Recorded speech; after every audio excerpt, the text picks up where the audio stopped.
Današnja slovesnost je primerna, da najprej položimo v skupno grobnico zemeljske ostanke naših pokojnih župljanov, ki so v davni preteklosti bili pokopani tukaj ob cerkvi.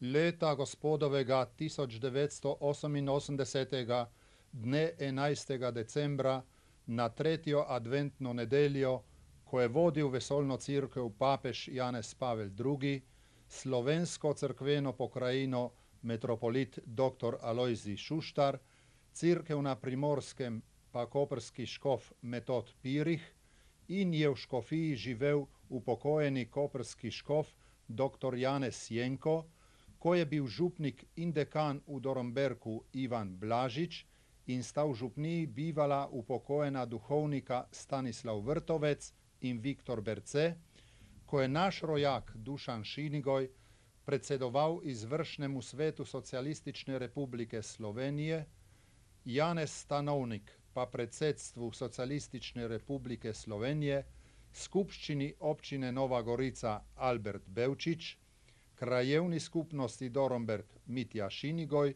smo se zbrali, blagoslovili in položili temeljni kamen za obnovitev in povečanje župnijske cerkve svetega Danijela v Dornberku. Za ta korak smo se odločili po večletnem posvetovanju članov župnijskega sveta z raznimi strokovnjaki.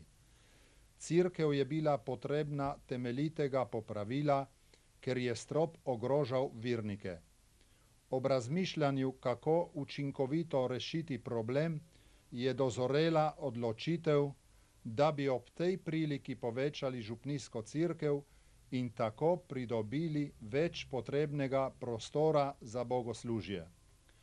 Projekt smo zaupali diplomiranemu inženirju arhitekture Francetu Kvaterniku, statiko diplomiranemu inženirju gradbeništva Danilu Magajni in diplomiranemu inženirju gradbeništva Matjažu Karlovšku. Izvajalec del bo splošno gradbeno podjetje Nova Gorica, nadzornik del pa diplomirani inženir gradbeništva Rajko Harej. Temeljni kamen polagamo ob velikodušni pomoči Faranov Dornberka in Zalošč, ki z delom in denarjem prispevajo za obnovo cerkve. Naj bo ta obnova vidno znamenje naše hvaležnosti Bogu za vse prejete dobrote.